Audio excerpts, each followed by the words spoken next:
Hi guys, welcome back to Arun excellent classes. तो कैसे हैं आप सभी लोग? मैं मान के चलता हूं कि आप लोग बिल्कुल फिट एंड फाइन होंगे।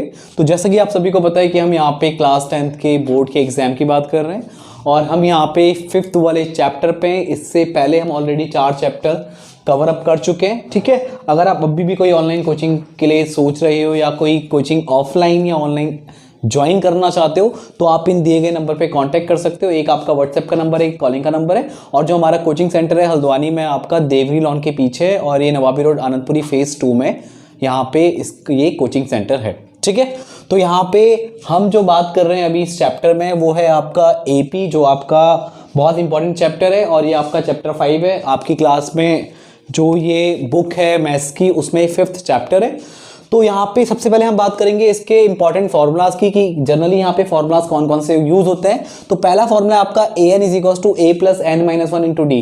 तो यहाँ पे हम जो बात कर रहे हैं an की, तो an आपका क्या एक टर्म है। मैं आप पे बताते चलूँ आपको क्या है। an जो है वो आपका यहाँ पे क्या है, टर्म है, nth टर्म। n क्या है यहाँ पे, total number in series, total number in series, right, यानी जो अर्थमेटिक प्रोग्रेशन है तो उसमें टोटल कितने नंबर हैं। और डी आपका क्या है, कॉमन डिफरेंस। तो डी आपका हो गया यहाँ पे कॉमन डिफरेंस। तो यहाँ पे जनरली एन टर्म्स का फॉर्मूला है। तो थोड़ा इसको बेसिकली समझे तो जैसे अगर मैं ए 10 की बात कर रहा हूं तो इसका मतलब है ए प्लस 9 नहीं है, ध्यान दीजिएगा, ए प्लस 10 माइनस 1 इंटू डी। तो ए 10 कितना हो जाएगा आपका, a प्लस 9d। सिमिलरली अगर मैं बात करूं a 12 की, तो a 12 कितना हो जाएगा, a प्लस 11d। तो जितना यहाँ पे टर्म लिखा होता है उससे एक कम d आते हैं। अगर मैं यहाँ पे बात करूं a 15 की तो ये कितना हो जाएगा आपका a प्लस 14d। और ये छोटा सा एक शॉर्टकट है जो आपको याद रखना है, ठीक है।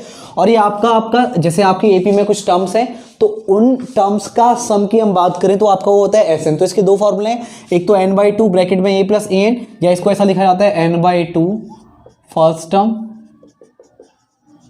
Plus last term, right. तो ये इंपॉर्टेंट चीजें हैं जो आपको याद रखनी है। अगर मैं यहाँ पे an की वैल्यू पुट कर दूं, an की वैल्यू क्या पुट करनी है, a plus n minus 1 into D.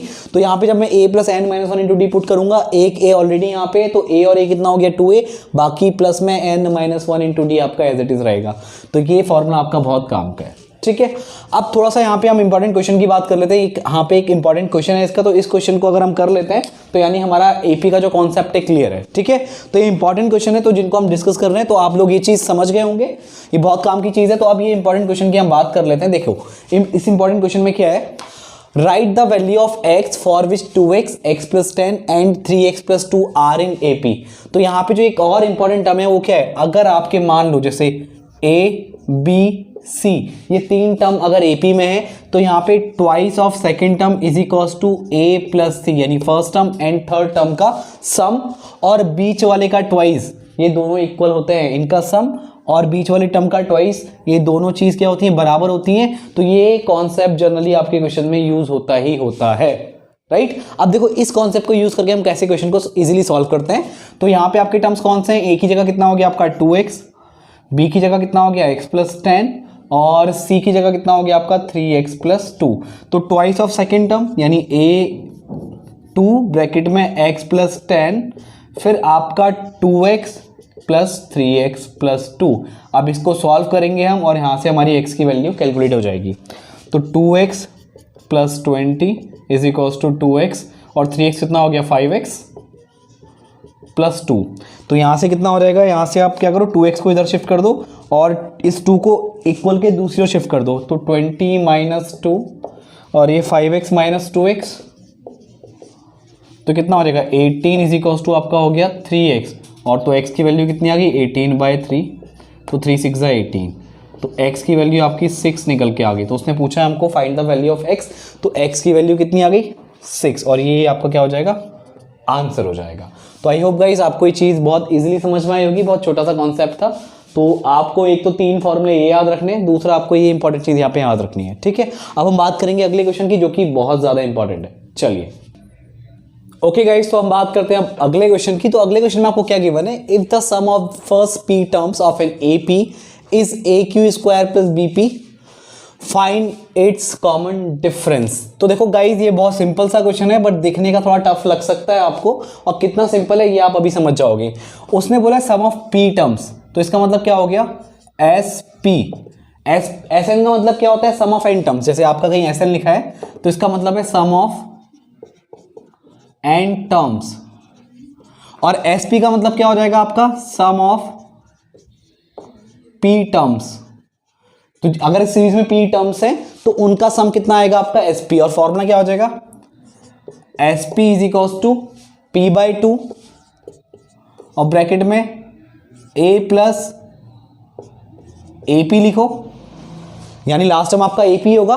और कभी कभी लास्ट टर्म को ना, जैसे आपका ए एन है, इसको कभी कभी एल लिखा जाता है, where l stand for last term, last term.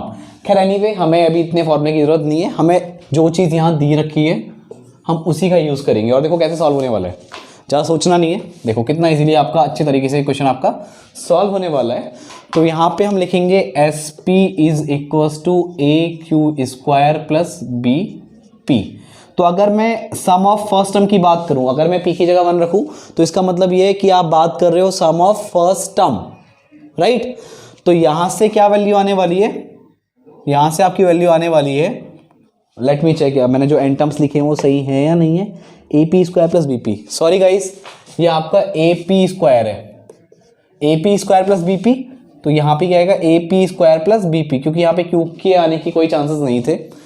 तो मैंने क्या करा, अगर मैं पी की जगह 1 रख दूँ, इसका मतलब है मैं बात कर रहा हूँ सम ऑफ वन टर्म, यानी ए इंटू पी का स्क्वायर यानी 1 का स्क्वायर प्लस बी इंटू 1।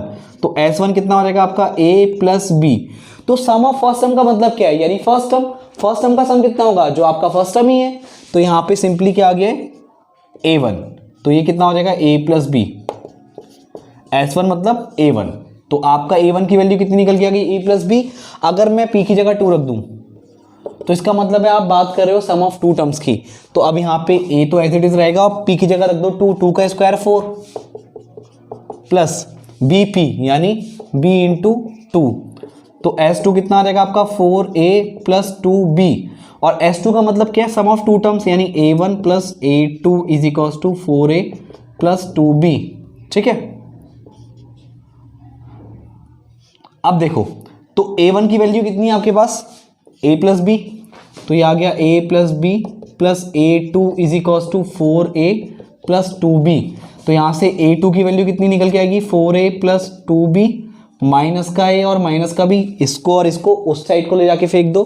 तो 4a माइनस a कितना हो गया, 3a, और 2b माइनस b कितना आ गया, प्लस का b बचा।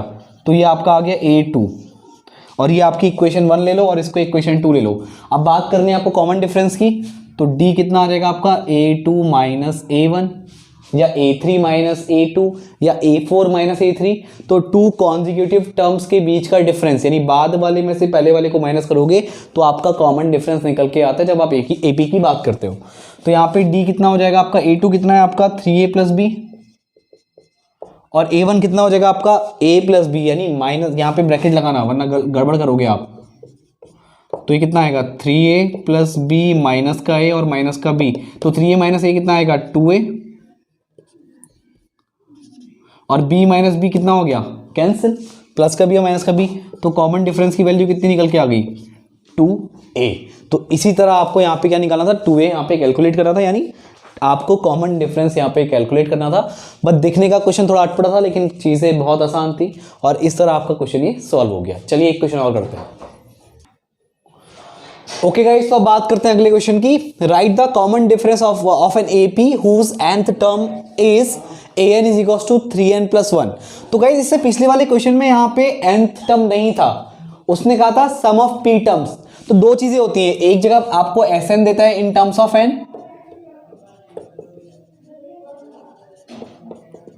और कहीं पे आपको देता है an in terms of n, right.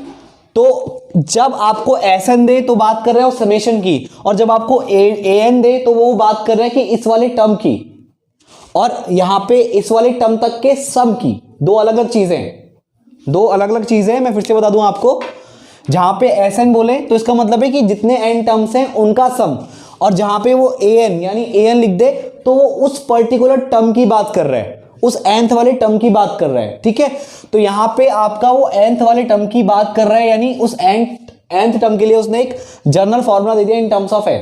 अब देखो इसको कैसे करेंगे हम। तो सबसे पहले अगर मैं बात करूं, इसके सॉल्यूशन की बात की जाए, अगर मैं n की जगह 1 रखूं तो 3 इंटू 1 प्लस 7, तो इसका मतलब हो गया आपका 3 प्लस 7 यानी a1 इज इक्वल टू आपका 10 आ गया। तो ये जो निकला है आपका a1 निकला है, यानी फर्स्ट टर्म इसका 10 है। और जब मैं Sn में रखता हूं n की वैल्यू 1 तो वहां निकलता है सम ऑफ फर्स्ट टर्म, तो सम ऑफ फर्स्ट टर्म वहां भी क्या होता है, a ही होता है। तो दोनों में आपको पहली बार में रखने में तो a ही मिलेगा, यानी फर्स्ट टर्म मिलेगा।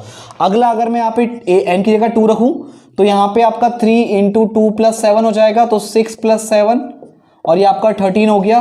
तो ये आपका सेकेंड टर्म है, ये सेकेंड टर्म है, सेकेंड टर्म तक का सम नहीं है, तो ये पर्टिकुलर आपका सेकेंड वाला टर्म है। आपको बात करनी है कॉमन डिफरेंस की, तो डी कितना हो जाएगा आपका a2 माइनस a1। ये कॉमन डिफरेंस के लिए आपको 2 कॉन्जिक्यूटिव टर्म्स चाहिए होते हैं, बस वो आपको यहाँ पे मिल गए हैं। तो डी कितना हो जाएगा आपका 13 माइनस 10, क्योंकि a2 आपका 13 है और a1 आपका 10, तो डी कितना आ जाएगा आपका 3। तो कॉमन डिफरेंस कितना निकल के आ गया यहाँ पे 3, और यही आपका क्या है आंसर है। तो आई होप गाइज आपको ये क्वेश्चन समझ में आए होंगे, और अगर आपको ये वीडियोस पसंद आ रही हैं तो इनको लाइक और शेयर जरूर कीजिए। और अगर अभी तक आपने अरुण एक्सीलेंट क्लासेस को सब्सक्राइब नहीं किया है तो सबसे पहले आप अरुण एक्सीलेंट क्लासेस को सब्सक्राइब करें और बेल आइकन को प्रेस करना ना भूलें। तो अब हम मिलेंगे आपसे नेक्स्ट वीडियो में, तब तक के लिए नमस्ते।